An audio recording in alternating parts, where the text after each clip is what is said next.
یہ واقعہ ایک انگریز پولیس افسر کا ہے جس نے اپنا نام ظاہر نہ کرنے کی درخواست کی ہے۔ افسر کا کہنا ہے، میں نے 1975 میں پولیس فورس میں شمولیت اختیار کی۔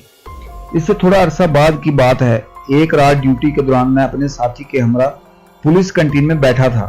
1:30 بجے کے قریب ہمیں کال آئی کہ پولیس اسٹیشن نے 1 میل دور کوئی مسئلہ ہو گیا ہے۔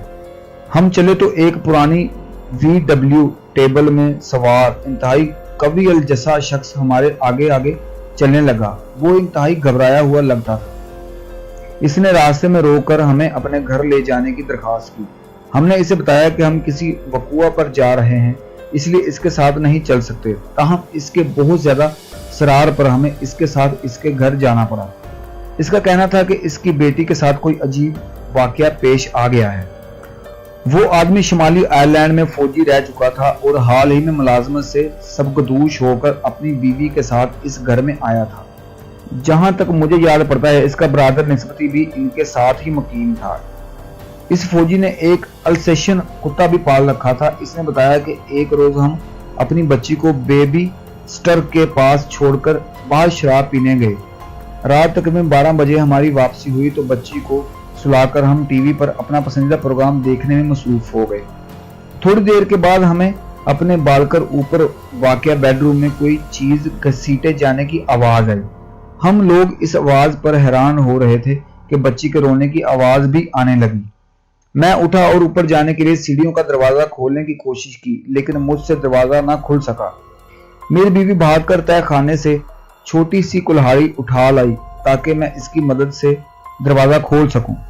میں کلہاڑی کی مدد سے دروازے کو توڑنے کی کوشش کرنے لگا۔ اچانک ہمیں سیڑھیوں سے کسی کے اترنے کی چاپ سنائی دی اور اس کے ساتھ بچی کے رونے کی آواز آنے لگی۔ پھر ہمیں ایک نسوانی آواز شش شش رو مت کہتی سنائی دی۔ ہم نے مل کر زور لگایا اور آخر دروازہ کھولنے میں کامیاب ہو گئے اور اپنے السیشن کتے کو آگے کی طرف دوڑا دیا تاکہ وہاں جو کوئی بھی ہے وہ اسے پکڑ لے۔ لیکن ہمیں اس وقت حیرت کا جھٹکا لگا جب کتے نے پلٹ کر میرے ہی ہاتھ پر کاٹ لیا اور گلی میں بھاگ گیا۔ آخر مجھے اور میرے سالے کو خود اوپر جانا پڑا۔ وہاں ہم نے دیکھا کہ بچی کا پنگوڑا فرش کے عین وسط میں پڑا تھا اور بچی اس میں پڑی تھی۔ وہ جاگ رہی تھی۔ ہم نے بچی کو اٹھایا اور گھر سے باہر بھاگے۔ میں ایک گاڑی میں بیٹھ کر آپ پولیس کے پاس پہنچ گیا، جبکہ میری بیوی اپنے بھائی کے ساتھ بچی کو لے کر دوسری گاڑی میں چلی گئی۔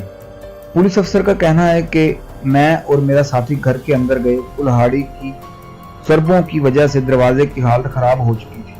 کمرے میں شراب کی کئی بوتلیں خالی پڑی تھی، اگرچہ میرا نہیں خیال کہ اس شخص نے پی رکھی تھی۔ میں اوپر گیا اور دیکھا کہ واقعی پنگوڑا فرش کے وسط میں ہی پڑا تھا۔ ہم نے گھر کا بغور جائزہ لیا۔ ہمیں کسی کے زبردستی گھر میں داخل ہونے کا کوئی نشان نہیں ملا۔ میں نے اس شخص سے ضروری معلومات حاصل کی اور نوٹ بک میں لکھ لی۔ میں اس سارے جائزے کے بعد گھر سے نکلنے ہی والا تھا کہ اچانک میری نظر اوپر والی منزل پر اسی بیڈ روم کی کھڑکی پر پڑی۔ میں نے وہاں پردے کو ہلتے اور اس کے پیچھے سے ایک بوڑھی عورت کا چہرہ نمودار ہوتے دیکھا۔ اس نے چشمہ لگا رکھا تھا اور بالوں کا جوڑا بنا رکھا تھا۔ میں نے اور اس سابقہ فوجی نے کم از کم 10 سیکنڈ تک اسے دیکھا۔ وہ اتنا خوفزدہ ہوا کہ گاڑی میں بیٹھ کر وہاں سے بھاگ گیا۔ یہ گھر آج بھی شمالی مغربی برطانیہ میں قائم ہے۔ میں نے اس کے متعلق کوئی پرسرار واقعہ نہیں سنا، لیکن میں اس بڑھیا کا چہرہ آج تک نہیں بھلا سکا۔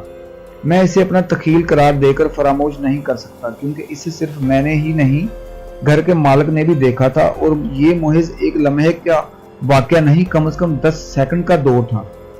یقین کیجئے بعض اوقات 10 سیکنڈ خاصا طویل وقت ہوتا ہے۔ دوسری کہانی۔ یہ کہانی محمد شریف کی ہے۔ آئیے ان کی ہی زبانی سنیں۔ میرے والد صاحب بتاتے ہیں کہ جب میں بیٹھنے کے قابل ہو گیا تو ایک دن میرے والد مجھے ایمن آباد ضلع گجرانوالہ کے ایک پنڈت کے پاس لے گئے۔ ان دنوں ہم گجرانوالہ میں رہتے تھے۔ وہاں جا کر میرے والد صاحب نے کہا، پنڈت جی میرے بیٹے کی جنم کنڈلی بنا دیں۔ پنڈت جی نے مجھے غور سے دیکھا اور فرمایا، اس کی جنم کنڈلی میں کیا بناؤں، یہ تو خود ہی جنم کنڈلی ہے۔